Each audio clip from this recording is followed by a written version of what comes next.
Assalamualaikum warahmatullahi wabarakatuh. Waalaikumsalam warahmatullahi wabarakatuh. Selamat siang teman-teman. Siang, Bu. Bagaimana kabar kalian hari ini? Alhamdulillah.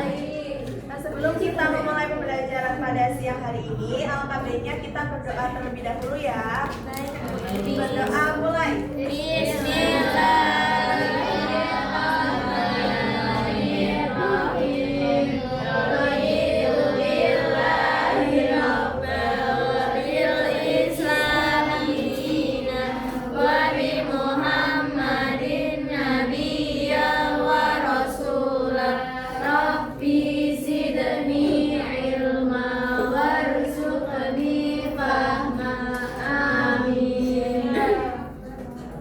Baik, Ibu presensi terlebih dahulu ya. Apakah hari ini semuanya hadir? Hadir, Ibu. Baik, alhamdulillah semuanya hadir ya. Nah, teman-teman bisa perhatikan di gambar di layar ini ada gambar apa? Ini mie instan. Nah, ya ini ada bungkus mie instan dan mie yang sudah matang nih. Nah, sekarang Ibu mau tanya nih, kalian sudah pernah masak mie instan sendiri belum? Sudah semua ya pastinya. Nah, Sering masak sehat ya, Bu? gak sehat, sebulan 1 kali. Oke, nah sekarang Ibu mau tanya nih, saat pertama kali kalian mau masak mie instan nih, apa sih yang kalian lihat dari bungkus mie instan ini?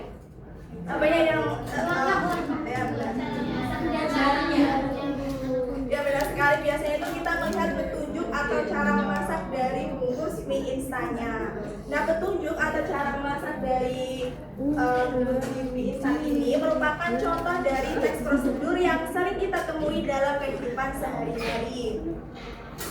Nah, karena minggu kemarin kita sudah belajar pengertian, tujuan, dan ciri-ciri dari teks prosedur, nah maka pembelajaran hari ini kita akan belajar struktur teks prosedur.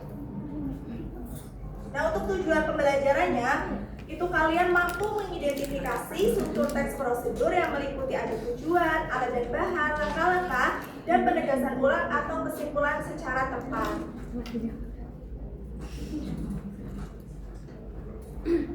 Nah, di sini Ibu ada langkah-langkah nih, urutan dari cara membuat mie instan. Kira-kira dari urutan 1 sampai 7, urutannya udah benar belum sih? Belum. Belum ya. Ada yang tahu nggak urutan yang benar itu dari nomor berapa? Saya tahu, Bu. Ya, bapaknya. Urutannya itu nomor 2, 1, 5, 4, 3, 7, terus terakhir 6. Oke, terima kasih bapaknya. Karena bapaknya sudah berani menjawab, bapaknya jadi sekarang. Beri pikir bapaknya. Oke, benar sekali ya. Jadi urutannya itu dari nomor 2, 1, 5, 4, 3, 7, dan 6. Nah, bisa diperhatikan lagi nih lebih lengkapnya dari struktur teks prosedur cara membuat mie instan. Nah, yang pertama ini ada judulnya cara membuat mie instan. Lalu untuk tujuannya itu ada menjelaskan langkah-langkah membuat mie instan yang praktis dan cepat. Nah, selanjutnya itu ada alat dan bahan. Untuk alatnya itu ada mangkok, panci, kompor, sendok, dan garpu. Nah, untuk bahannya itu ada mie instan dan air. Nah, untuk langkah-langkah seperti yang tadi Mbak Mayang jawab, yang pertama itu siapkan panci dan masukkan air. Lalu yang kedua, masak di atas kompor dengan api sedang sampai mendidih. Yang ketiga, buka kemasan mie lalu masukkan mie ke dalam air mendidih. Yang keempat, tuang semua bumbu dan minyak yang ada di dalam kemasan ke dalam mangkok. Yang kelima, rebus mie selama kurang lebih 2-3 menit hingga tingkat kematangannya diinginkan. Yang keenam, itu tuangkan mie ke dalam mangkok berisi bumbu. Dan yang terakhir itu aduk rata dan mie hangat Anda siap dinikmati. Nah, dari sini kita bisa melihat bahwa teks prosedur itu memiliki struktur yang jelas ya teman-teman. Nah, jadi ada 4 utama nih dari struktur teks prosedur. Nah, yang pertama itu ada tujuan. Tujuan itu untuk memberikan penjelasan terkait tujuan dalam penyusunan teks prosedur. Nah, untuk yang kedua itu ada alat dan bahan. Alat dan bahan itu hal-hal apa saja sih yang perlu dipersiapkan dan yang dibutuhkan diperlukan dalam pembuatan. Nah, cara membedakan alat dan bahan, untuk alat itu yang bisa dipakai berulang kali seperti tadi ada panci, kompor, mangkok, sendok garpu. Sedangkan bahan itu habis dipakai seperti mie instan dan air. Struktur yang selanjutnya itu ada langkah-langkah. Langkah-langkah itu proses atau tahapan yang harus dilakukan untuk mencapai tujuan. Yang terakhir itu struktur penegasan pulang atau kesimpulan yang berisi simpulan dari suatu prosedur yang telah dilakukan bersifat opsional. Jadi boleh ada, boleh tidak ada. Nah, sampai di sini apakah ada pertanyaan atau semuanya sudah paham nih? Oke, kalau sudah paham kita akan diskusi kelompok. Ibu akan bagi kalian menjadi 4 kelompok. Ini kelompok 1, kelompok 2, kelompok 3, dan kelompok 4. Ibu akan bagi LKPD-nya terlebih dahulu.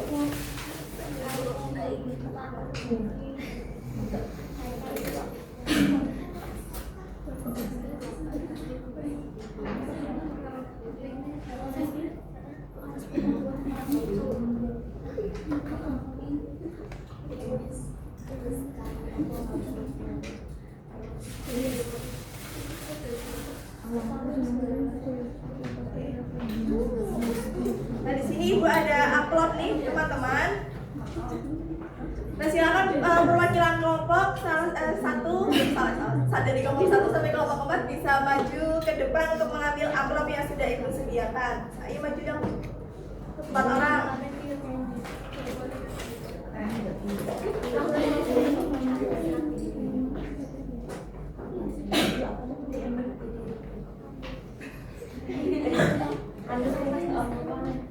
Oke, udah dapat semua amplopnya ya. Nah, bisa dibuka amplopnya. Nah, di dalam amplopnya itu berisi ada set puzzle dari cara membuat salad buah segar. Nah, tetapi di dalam amplopnya itu tidak hanya berisi kartu yang terdapat cara membuat salad buah segar saja, tapi ada kartu pengecohnya. Jadi nanti teman-teman bisa lebih teliti lagi dalam memilah kartu. Nanti dipisahkan mana yang kartu pengecoh dan mana yang benar. Nanti kalau sudah dipisahkan nih, yang benar nanti bisa ditempelkan pada bagian struktur yang sesuai dari tujuan sampai yang terakhir tadi penegasan ulang atau kesimpulan. Sampai di sini paham? Paham. Oke, Ibu beri waktu kalian mengerjakan 10 menit. Setelah selesai nanti bisa dipresentasikan hasilnya di depan. Sekarang bisa dikerjakan.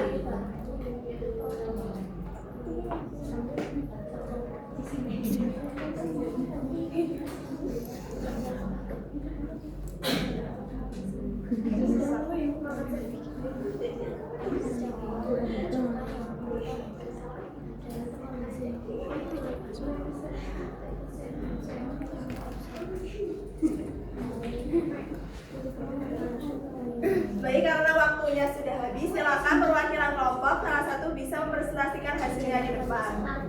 Oke, kelompok 1 silakan Mbak Mutia.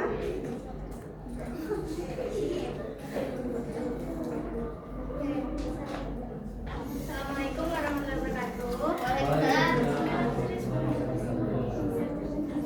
Saya perwakilan dari kelompok 1 izin memaparkan hasil kerja kelompok saya dalam menetapkan kartu langkah-langkah pembuatan salad buah segar.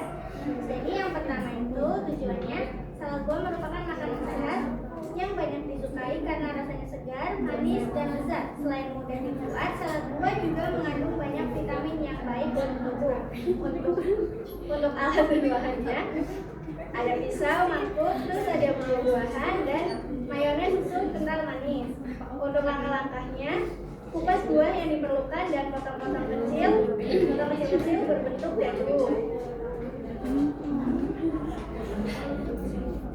Untuk kesimpulannya itu, salad buah pun siap disajikan dan dinikmati sebagai hidangan sehat dan menyegarkan. Oke, terima kasih.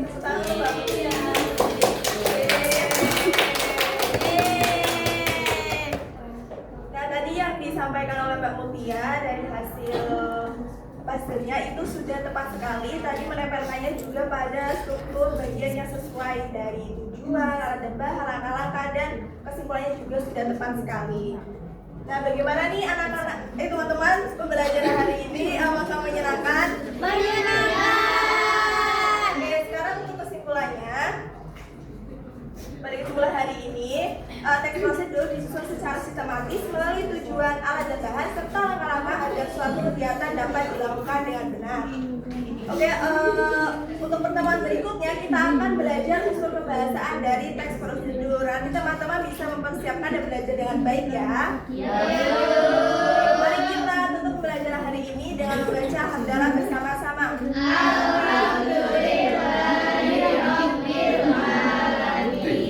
Baik, terima kasih. Wassalamualaikum warahmatullahi wabarakatuh.